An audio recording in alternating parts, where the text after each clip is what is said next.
average people that just want to live life as the opposite gender that can clearly see what the difference here is.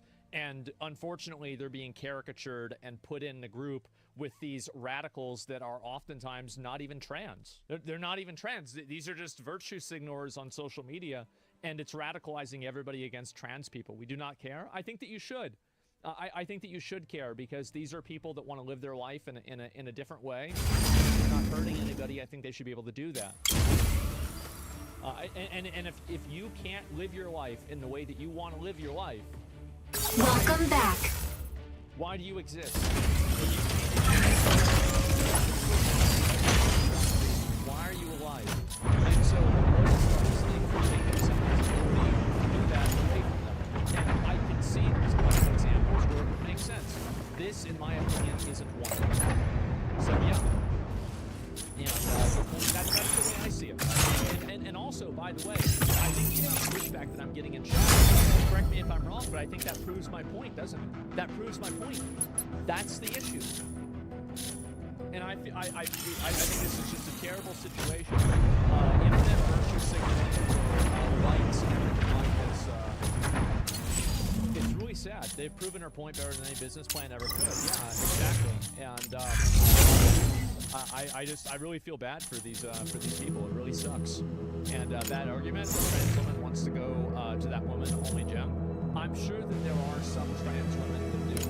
But what my point is that I think that there are a lot of trans women that understand inside of instances of sexual differences that are being discussed and sexual differences that are on the table. That is something that they are willing to compromise on, because it, like, basically everybody can debate whether you can change your gender, right? There's a big debate on whether you can change your gender. There's no debate on whether you can change your sex. You can't. That's it. You can't do it. Now, maybe at some point in the future, when we have much better technology, you'll do it. So in this circumstance, this is a differentiation that's done based off of sex, not gender. Why is this even a topic? There's a lot of reasons. Talk to women that go to gyms, and they'll tell you. So yeah, that's really nice to hear about it. And yeah, virtue signaling is reality. Reality is pretty side. It is. I'm really disappointed to see this. I think it's I completely agree that the abuse definitely paints trans in a bad light, particularly not being now it's perceived as hostile. I think you're absolutely right, and it's really sad.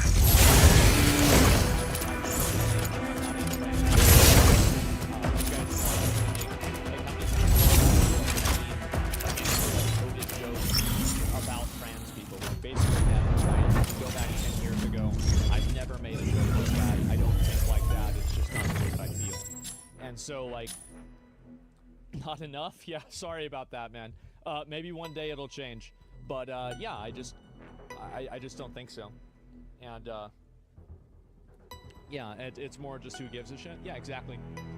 And, if anything, defend them and speak up for them when they're wrong. Yeah, I do.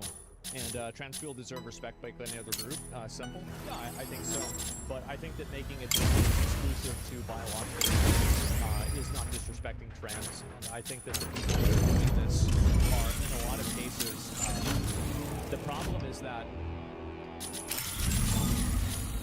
what I find the most disappointing about this is that it is primarily a bunch of biological women who are virtue signaling on behalf of trans and creating this echo chamber of virtue signaling that radicalizes the population against legitimate trans people. So it's kind of like what I've said in multiple cases, right? Where it's like the actual people that you're trying to help end up being hurt because of your virtue signaling. And I think this is a great example of that happening. It's really sad to see.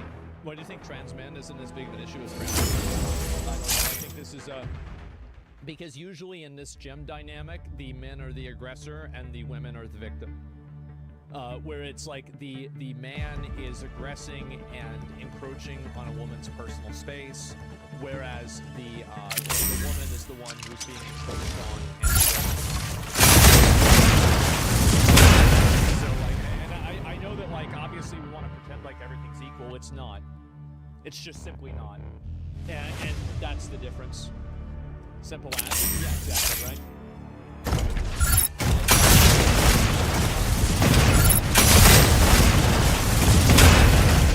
I think this is a Tutorial complete.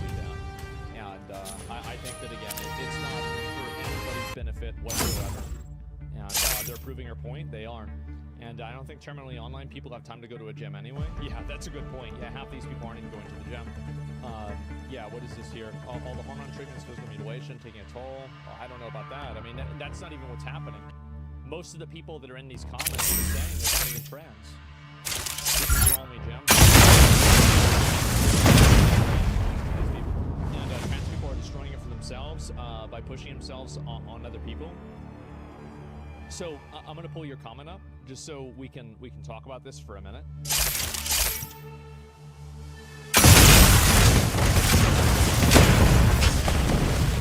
You're not getting banned or anything like that. Do you see kind of like how a lot of the people that are making these comments, these are not even trans women.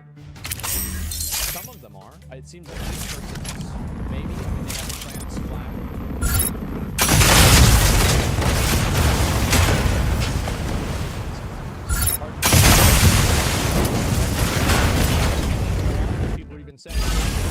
Tutorial complete. I think that a lot of people that are trans either have like pronouns or they have a flag in their bio. I think it's pretty common actually. But yeah, you're right. I mean, no, you're right that like you can't always tell. So the point I'm making, Halfie, is that a lot of the people that are really virtue signaling on this are doing it on behalf of them.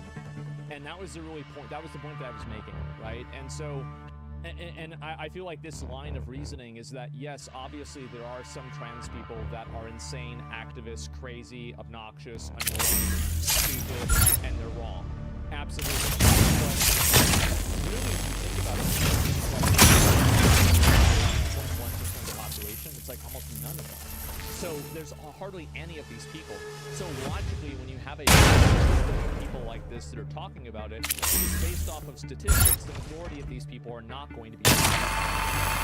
And that's the point that I'm making. And guys who harass girls at the gym is what, 0.5% of the population? Yeah. No, actually, I think that there's a lot of women who just, and this is another component too, is that a lot of women feel uncomfortable with men in that space doing something that they feel like puts them in a sexually compromising position. That's it. They feel uncomfortable with it. And I don't think that I don't think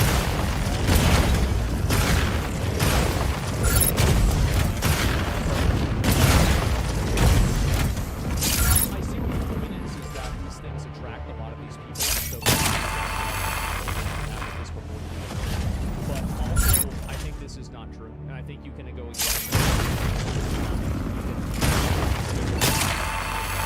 Like, what percentage of let me ask you a question.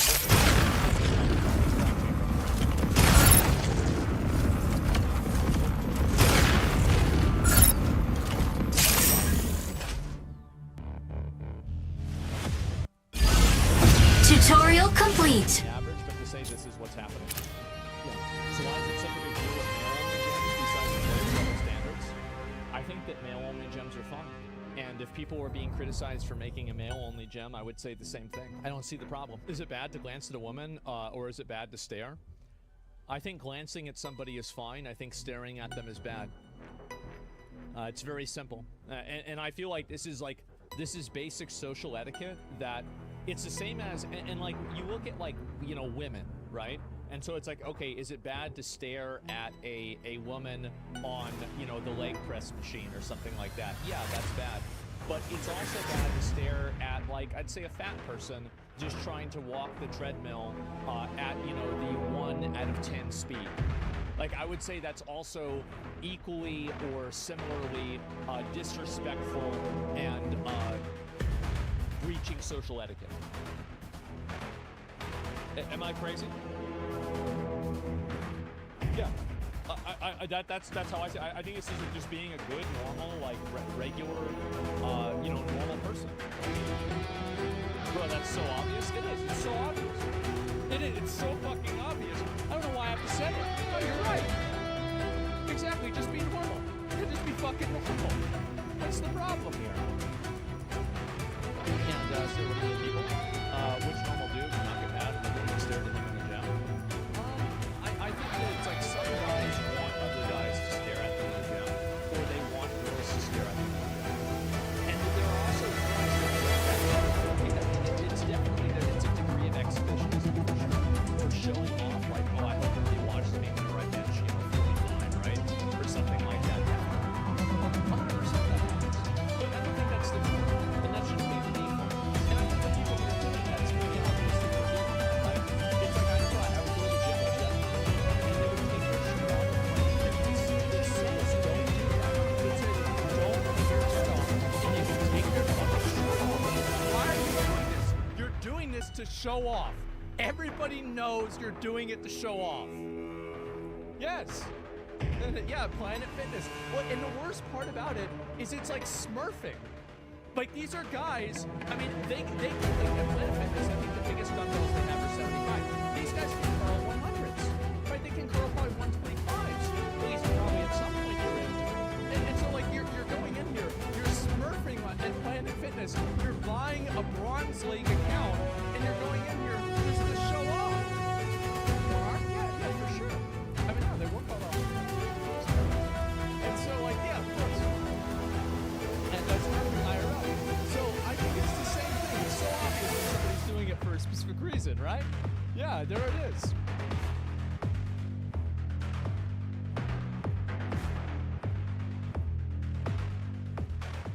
It's actually crazy how well this game is done. I'm like shocked. I think even my expectations, I didn't expect it to go this hard. 400,000 people. That is fucking insane. Monster Hunter Wilds just bodied the entire industry. 8 million copies sold in less than 3 days. That's insane. I thought it was hard easily to sell a over 10 AAA million game nowadays. I thought Yeah. it was tough out on these streets. It's almost like if you make a good game, People play the game. people buy it. Yeah, I've heard about that. You know, Monster Hunter as a series is only exponentially grow its audience in a way that very few in this industry understand, and I think very few can even try to replicate. I think this is what happened, like, the exact same thing that happened with Monster Hunter now is the same pattern that happened with Path of Exile 2, and that previously happened with Elden Ring, and that also happened with Baldur's Gate 3. Is because, like, Larian leveled up, and they did Divinity 2 Original Sin, they did Divinity 2 Original Sin. Like, they're building up, and then finally you have, like, a game that's, like, so good, it's like this massive breakthrough. Franchise after franchise, studio after studio, trying to widen their audience, only to alienate more audiences. Saints Row, Diablo, Battlefield, Halo, Dragon Age. There's a long list of games that have left their audiences behind. Monster Hunter Wilds is a testament to giving players what they your game. And while I have my criticisms of Capcom, and you guys will hear that here in a bit, they are one of the very few publishers in the industry that their franchises Yeah, they did the same thing with Street Fighter. I feel like Street Fighter now is more popular than it's been since probably the 90s. Like, I think it's probably, maybe Tekken might be maybe Dragon Ball. But, my opinion is Street Fighter is like, yeah, and I don't think Dragon's Dogma was handled in the right way. But, yeah. that's tough to do. So today what I want to do is I want to talk about the wild success of Monster Hunter Wilds. And I want to talk about the continued success and consistency of Capcom and how it's a lesson, for example, this industry desperately needs to evolve. So I just got back from the gym and lo and behold, my course is yet another display. You guys have been enjoying the collaboration and you guys are supporting it, well, keep sending me new stuff, which really works out well. This is a limited edition. You guys love the cool art. You need to check this out. I have to listen to Robert.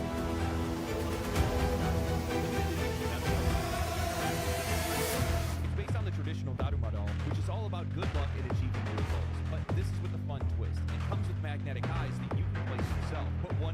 set a goal and a second when you achieve it. So you This put thing them isn't just upside a down? poster. It's got 3D texture, selective matte and gloss varnish, and a bold Damn. red color that really pops. But here's the deal. There are only 700 of these available, and once they sell out, they're gone for good. And if the Dharma isn't quite your thing, no worries. Displate has tons of other limited edition posters. Limited prints like this go crazy. I didn't realize how popular they were until I saw some of the sales figures for them, but they're actually really, really good marketing devices.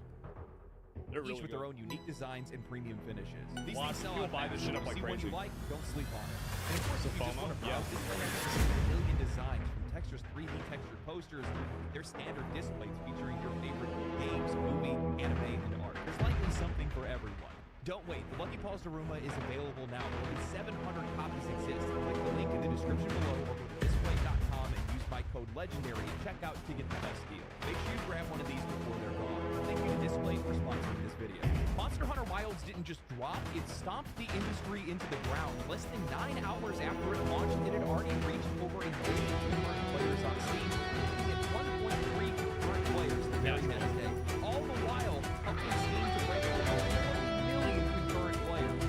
Apparently, another really big reason for why Steam is growing is that I feel like Wukong really brought a lot of Chinese users into Steam. And I feel like the increasing amount of like AAA quality games coming from China that are coming out on Steam really, like I think that's the reason why you're seeing Steam growing so much. Is that it's becoming a big statistic is too. Like I saw this is a crazy statistic. I don't know if I can put this in the corner or not. Just I can pull it out. This is what it is inside. I think it is. Look at this. Number of people using it. India, Africa, China. Right? China is massive. So like when you have Chinese using it, that's a lot of people.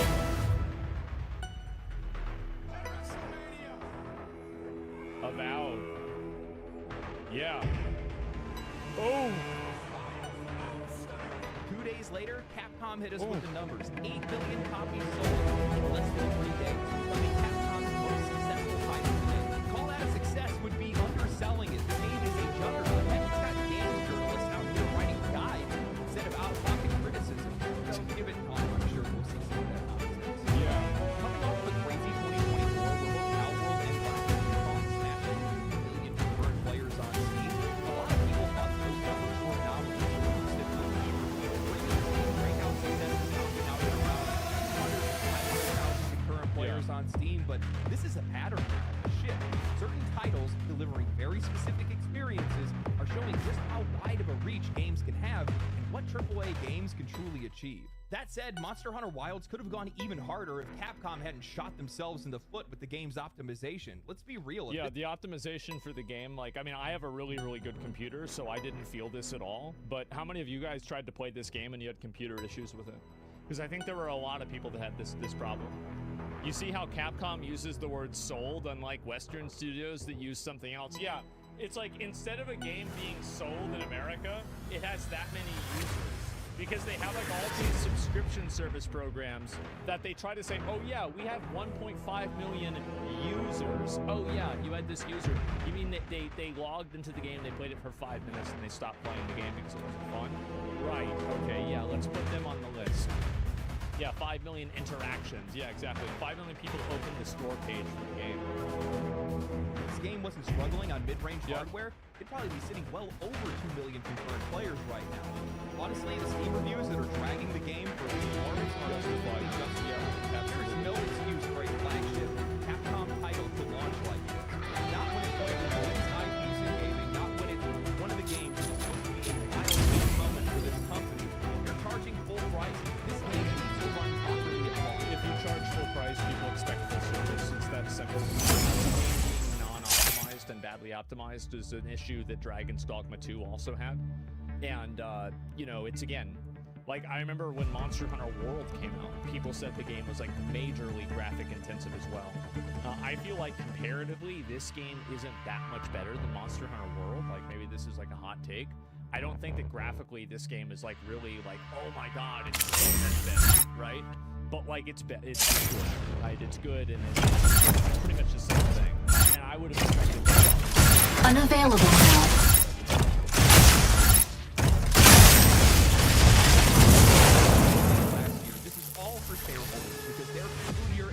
March 31st, and they want to just appease their shareholders and meet their financial targets. And both the customer and the game are suffering as a result. I wish that these companies would wake up and realize Mobility kit activated. immediate games. And if Capcom, I think it's their engine that's the problem. I've seen Mobility kit deactivated. Dragon's Dogma 2 got delayed. Mobility kit activated. Mobility kit deactivated. So I think it's the engine that's the problem. It seems that it's also DRM. Yeah, I heard that.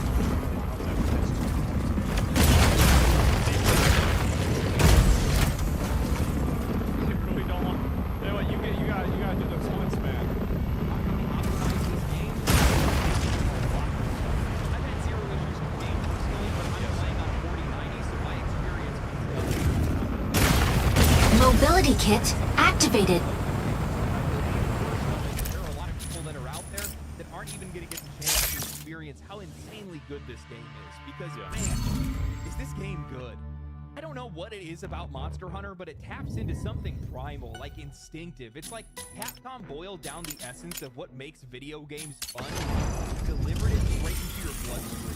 The same way that That's exactly right. And so I think a couple of reasons why is that it's the essential boss fight simulator. Like you're just fighting bosses. That's also really good. It looks so clunky. It is clunky, and I can see why you'd feel like it is. But if you play the game, I think that you'll get a feel for the clunkiness and learn to appreciate it. I know that's what I did. Maybe I'm wrong. Maybe you're different. But it definitely doesn't have the same fluidity and range of motion that something like Sekiro does. But I don't think that makes the game worse. So yeah, you get used to it. Yeah, and also the monsters function the same way, right? And so like you're fighting on the same even ground. But yeah, I think that's the reason. And also it's that you don't have to farm forever in order to get most rewards in the game. Like in order for me to get the I got my artifact. And I think also the fact that you can do SOS fights and like hunts. And like usually if you join a group, unless you're like really bad. Aquila, ready to strike. Aleseness, ready to strike. Pilot proceeding on board.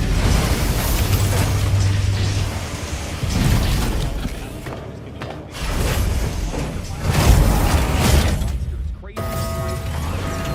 Every step of the way. It's boss fight. Injecting coaxium particles. Pilot sync rate stable. Mic bridge initiated. Escort reactor core and upgrade Bunker City's power facilities. Activating the consoles along the way can speed up the transport vehicle. St. Enos have also set their sights on this operation. Be sure to complete the escort before them.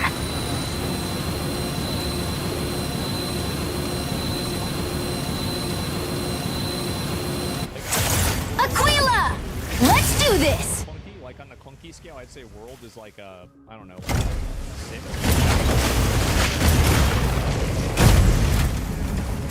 Mobility kit activated. Objective, capture console and guide payload to destination.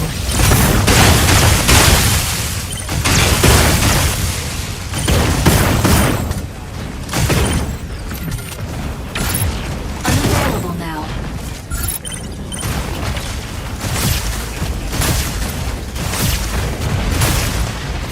Unavailable now. Console A activates in 20 seconds.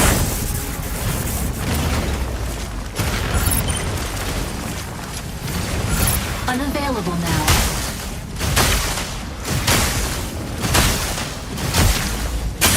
Enemy down. Unavailable now. Sub to activating signal console. Prioritizing the console! Out of range. Assist. Weapon not ready. Advancing payload. Unavailable now.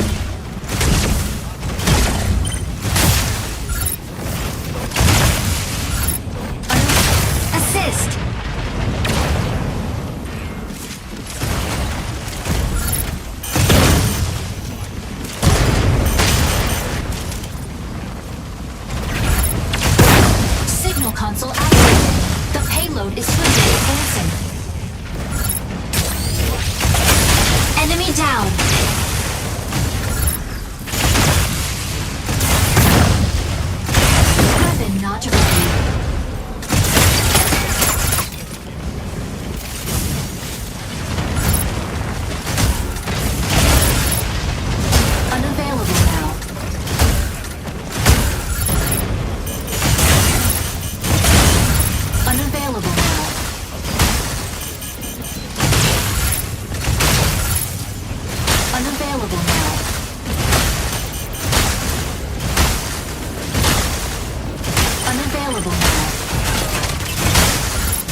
Stabilizing.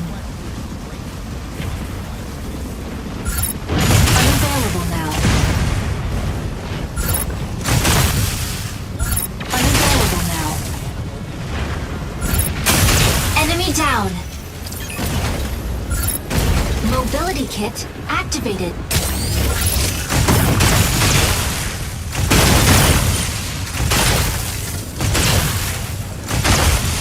Weapon not ready.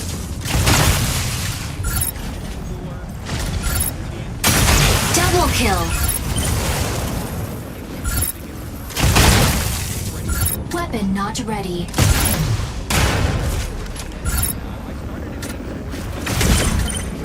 Unavailable now.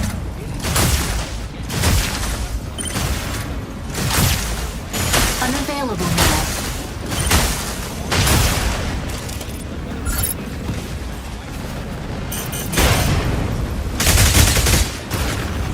Mobility kit deactivated. Stabilizing. Unavailable now.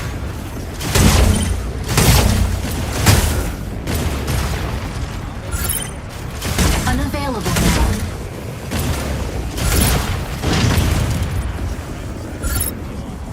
Console B activates in 20 seconds. Get ready, Assist. guys and gals. Console is about to go online.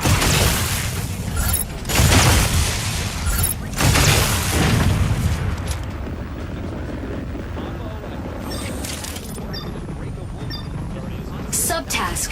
Capture Console B before the enemy. Warning. You are leaving. Warning. Signal console activated. The payload is swiftly advancing.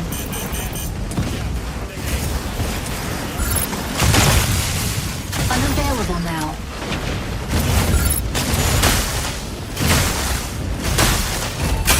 Enemy down.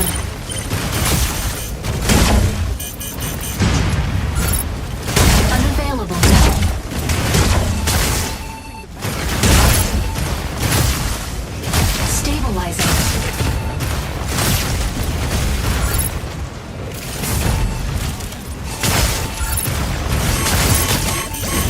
Mobility kit activated.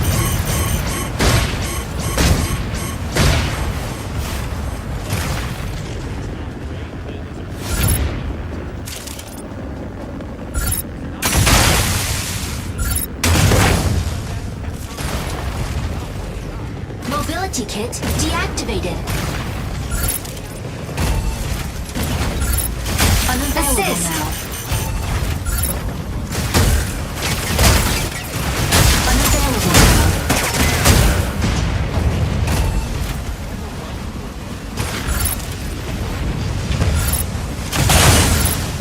Unavailable now. Enemy down.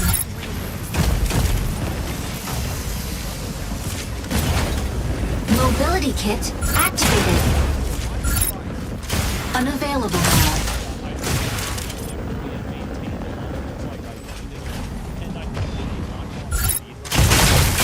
Assist.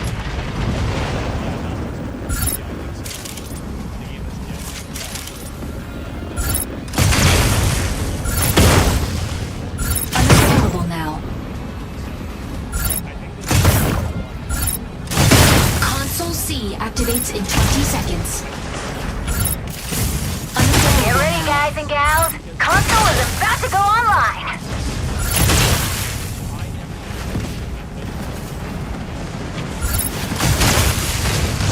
Mobility kit deactivated. Assist. Subtask. Capture Console C before the enemy. Unavailable now. Assist. Unavailable now. Warning. You are leaving the con. Warning. You are leaving the con. Mobility. Assist. Weapon not ready. Assist. Signal console activated. The payload is swiftly advancing. Unavailable now.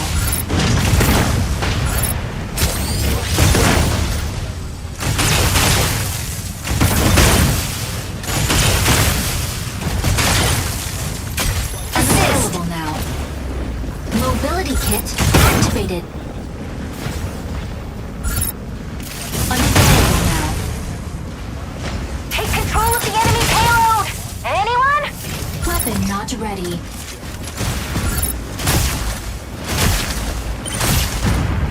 Unavailable now. Assist! Unavailable now. Take control of the enemy payload! Anyone? Assist!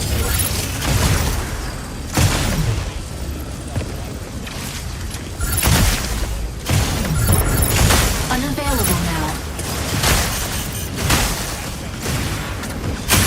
Enemy down! Weapon not ready. Take control of the enemy payload! Anyone? Weapon not ready. Advancing. Assist! Unavailable now.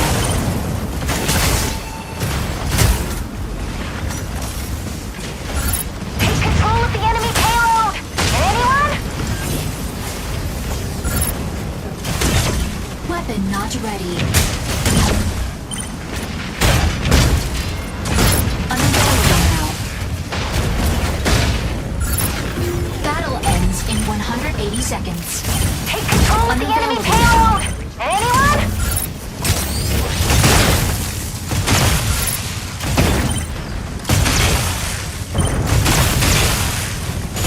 Unavailable now. Take control of the enemy payload! Anyone? Assist! Unavailable now. Enemy down. Take Unavailable. control of the enemy payload! Advancing Anyone? payload. Unavailable now. Assist!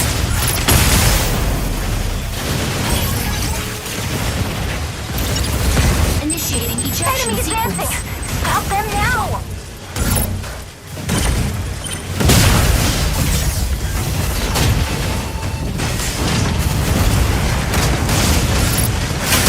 Enemy down. Ready for deployment. Enemy advancing! Stop them now! Entering combat zone. Optical camo drone will soon go offline. Fire control system unlocked. Mobility kit deactivated. Enemy Unavailable. advancing! Stop them now! Advancing payload. Assist. Unavailable now.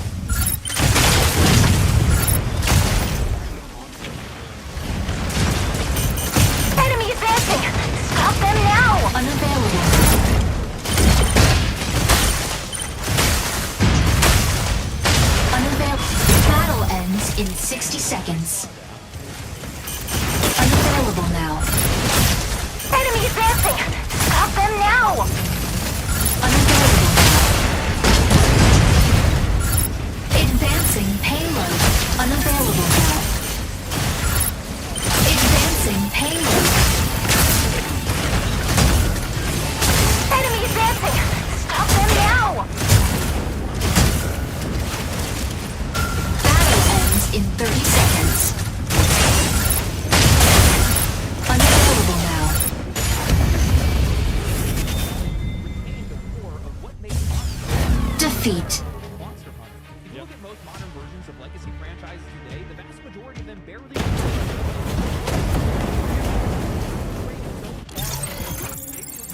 disconnected from what made them successful. Mario Enemy down. MVP. Who's brave enough to shower in Stego's barrage? Ask somebody, what would you imagine Doom looking like in 20 years? They would show you Dark Ages. Yeah. Oh, but they've never abandoned their identity. Dark Souls refined its RPG mechanics, designed multiple times for different types for Elden Ring. Brought back its run and gun intensity without becoming a mindless shooter or softening its theme. Resident Evil revitalized itself with Resident Evil 7 and Resident Evil 4 action and all of these, it changed just enough to stay fresh, but never Yeah, so it's crazy to see, like, this is the way the game used to be, right? This is where it started from.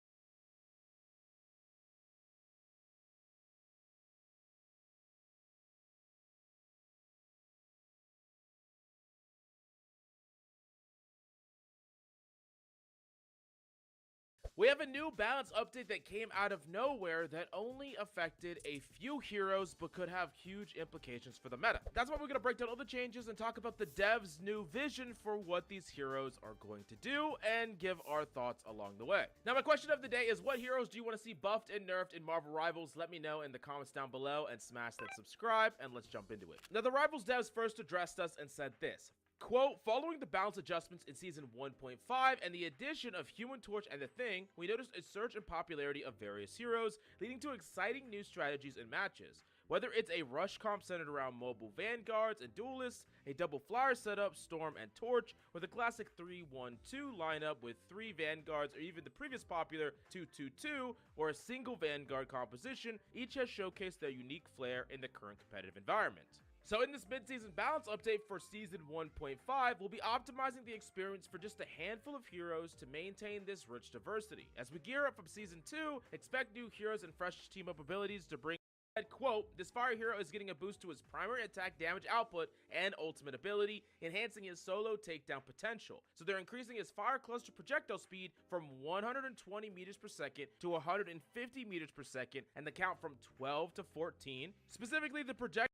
Speaking of flyers, Iron Man is set to get changes. So they said this, quote, the Iron Avenger will see slight adjustments to his primary attack in both states, balancing his mid-range offensive capabilities. Decrease the Repulsor Blast Stage 1 and 2 direct hit damage from 55 to 40, increase spell field damage from 35 to 50. Now decrease the Stage 3 direct hit damage from 65 to 50, and increase the spell field damage from 40 to 60. Now if you're confused what this is, so there's actually 2 stages to Iron Man's blast. After he shoots his one-handed repulsor twice in a row, the next one will be a two-handed repulsor blast that has different sets of damage value, the more you know.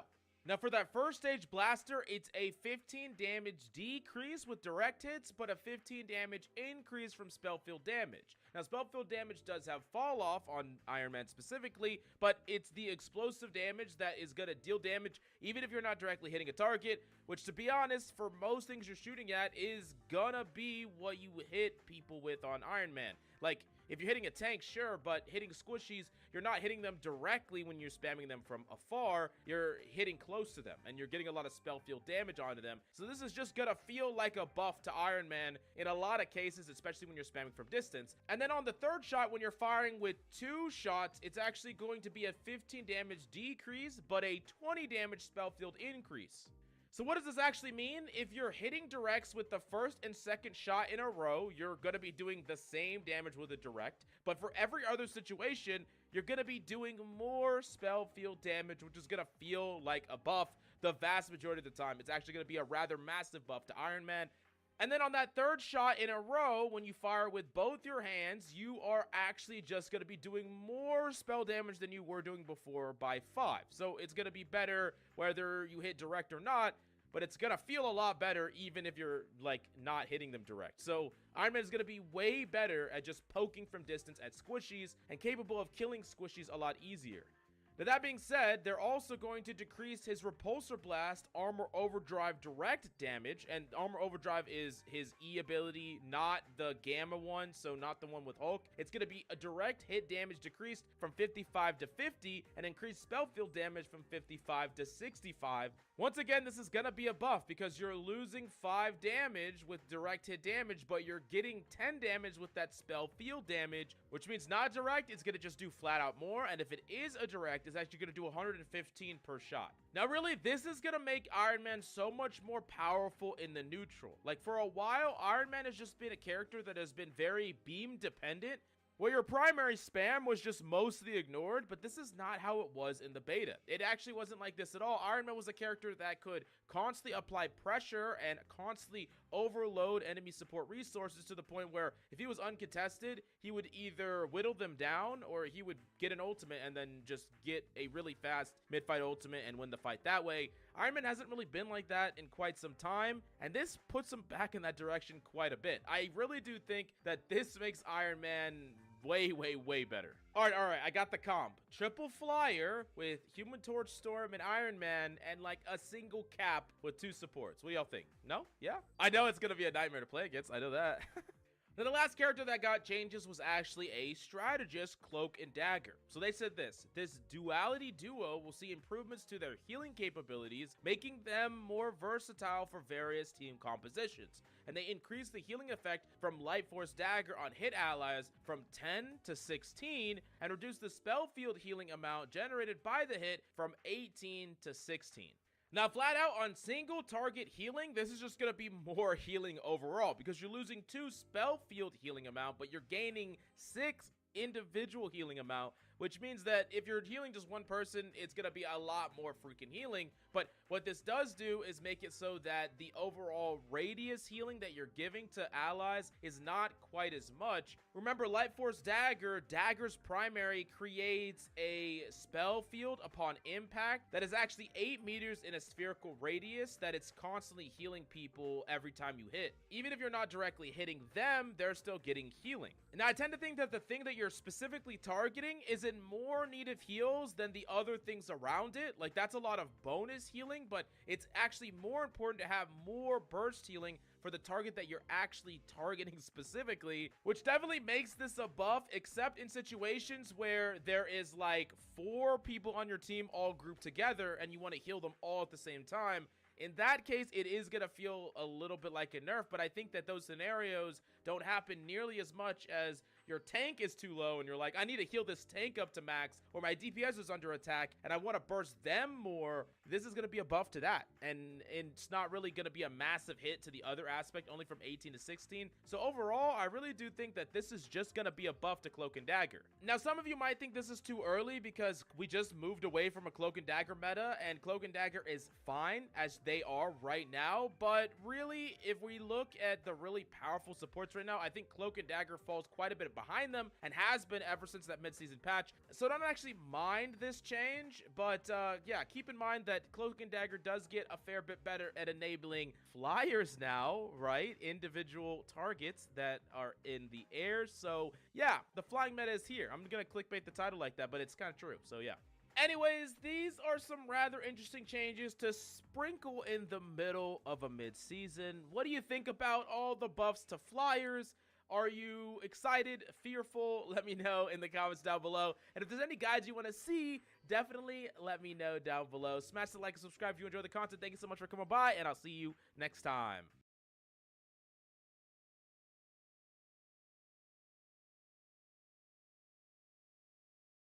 Why Diablo 4 is doomed. It has like 79,000 views. Diablo 4 is coming out next month, and pimps, let me tell you something, it is the best of everything. If you're Activision Blizzard, that is, because they've managed to trick one of the largest nostalgic reserve armies into hitting every branch on the predatory monetization tree. Or in other words, Bobby Boy just hit bingo, and he even got to keep the titty milk. They get $70 for the base This guy is really going all the way. He's going all the way. game, an extra $20 for early access, paid expansions, an in-game shop, battle passes, and a physical collector's edition for $100 that doesn't even I don't know why they don't include the game with this. It's so insane that they don't include the game. It makes no sense. include the game itself. That is some tier 3 grifting right there. All they're missing is gotcha mechanics to get big budget waifus, but I'll get to that problem in a second. First, I want to address the fact that, yes, I am well aware that this is just the way it is in the modern day gaming industry, because I watched Asmongold's video on it where he said that shit 50 times. But just because I'm gonna say it 51. That's just the way it is now. And if you don't like it, don't buy it. Because if enough people do that, it'll go away. But enough people don't do it, and so it's still this way. And that's just the way it is now. It's 52. that's just the way it is doesn't mean the game will be any less shit as a result of it. Have we all forgotten about Warhammer 40,000 different color shirts unless you succumb to the cash shop? Have we all forgotten about New World making you run around looking like a jackass for 20 hours because they put 5 different dorky armor sets in the base game, unless of course you use the cash shop? And have we all forgotten what this does to the actual game? It's not just the fact that I mean, as somebody with over 1,000 hours in New World, I can 100% confirm. If you were going to list the problems in New World in order, the cash shop would not even be on the first page. They're trying to take the milk right out of your fridge. I mean, that's capitalism, baby. It's just the way it is. Just the way it is. No, I have a problem with the mountain of cut content that will be a result of it. And this is a game that already looks like it's going to struggle with girth, if its pencil dick skill tree is any indication. But speaking of things that aren't going to be thin at all, let's talk about the character customizer, because damn! Remember Diablo 2's Assassin, or their Amazon, or hell, even the Sorceress? Well, forget about all that, because this is what you get now. What in the goddamn hell is that supposed to be? The budget cuts here are so bad that I think we can officially declare this game the Look, I'm gonna be real, okay? I'm gonna say, I think she's hot. She's definitely hot. It's not even a question. Like, what are we even talking about? Yeah, of course she's hot. game, the great 600-pound depression. In fact, you don't even get a budget slider here, and yet they have the balls to walk around talking about near endless character creation. It's impeccable how in a I game... also think that the character creation could be a lot better. However, I do think the character creation in Diablo 4 is good enough. I also don't mind... Like, if you want to have one class be fat chicks, then what's the problem? I mean, there's fat chicks in real life. I mean, it's not a big deal. I mean, it's not like they're all fat. With, quote, near endless character creation. Not one of them results in a big budgeted end result. I'm fighting for representation here.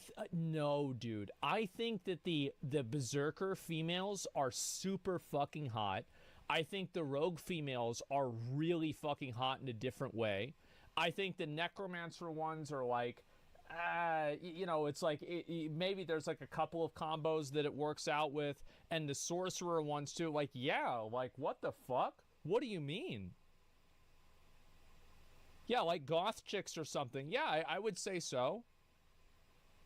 Down bad super. No, it's not. I'm just making an observation. I do think they could have made their boobs bigger, though. I'll agree with them on that. Pimps. Okay, sure. Technically, this is a major leap for the series because in Diablo 3 you could only choose from the two. Dude, sure. Technically, this is a major. She's hot. Like, yeah, the haircut is like, this is like some psychotic fucking I hate my dad haircut for sure. But she's hot. Leap for the series because in Diablo 3 you could only choose from the two genders, and in this one, well, no, actually, hang on, that's gone. But hey, you have an endless 4 face types and an endless 12 hairstyles and an endless 12 facial hair types so that your woman can walk into that tavern and turn that place into a marsh with her voluptuous big beard. You know what I'm talking about, Sony fan. Was that NBA? Was it James Harden? Was that his fucking beard? Boys, come on. Oh my I mean, God, Jesus. yeah. At I this thought point, so. I'm with you. Let's just accelerate all the way forward. I will not buy this game if I can't make my woman have the George Costanza cut with an Honest Abe beard. Get that hand off that woman's ass and get typing, Blizzard. We got expectations to meet. But even if you can't do it, I understand. I mean, it's only a $70 game. It's just the way it is. It's just the way it is. Moving on, let's talk about the story. I know one thing about the story, and that is the fact that they plan on dropping story updates every 3 months, probably to get you to come back and see their new battle pass every season. So big. That's exactly why, by the way. That is exactly why they're doing it. He is completely right. Big Bob's yacht doesn't run out of fuel. However, my concern, to talk out of my ass for a second, is that the story will also suffer cut content, and they'll use that cut content as the bait. I sure wouldn't hope that's the case. The story of cut content, they'll use the cut content as the bait. I don't really agree with that. I think that doesn't really make a lot of sense because, like, even in like World of Warcraft, like Karazhan was in the game in vanilla WoW, but it didn't actually get fully released until like way later on. So like they're probably just going to keep developing the game afterwards, and it's not really bait, is it? I mean, if people are getting what they're paying for, right? I mean, the reason why there's like fish bait is like, hey, it's a lure and you thought it was a fish. If you give somebody a fish, is it really bait? I don't know. Or else it might just tarnish I guess it Blizzard's is, but good still, name. it's Regardless, like Yeah, it's a weird way to look at it. At this point, only time will tell if that is just the way it is. It's just the way it is. Just the way it is. Just the way it is, man. But as long as I'm bringing up great points, lest we all forget that, much like Diablo 3's launch, there's going to be a plethora of performance issues related to the fact that this game is always online. I'm talking rubber banding, connection errors, lagging, and of course that's even if you have the privilege of being allowed through the front fucking door. And if my tour in the Overwatch 2 queue times is any indication, then I think the only thing that's gonna be near endless is these goddamn queue times, which is... I think he could be right about that, but I think it's gonna, like, the queue times are gonna be bad for a while, and then it's just gonna go away because people are gonna move away from the game, right? That's just what's gonna happen, or they're gonna get more server space. You have to be always online if you want to monetize a game? Yeah. Like, from now on, you're almost never gonna get games that are not always online. Because always online reduces piracy, and it also allows them to advertise more store things, which is their business model. Like, that's just it. And, like, let's be real, guys. Everybody has the internet. Like, we're going to pretend like some people don't have the internet here? Well, you're on chat, so you have the internet. It doesn't reduce piracy, though? Wait a second. You think that an always online game is easier to pirate than an offline game?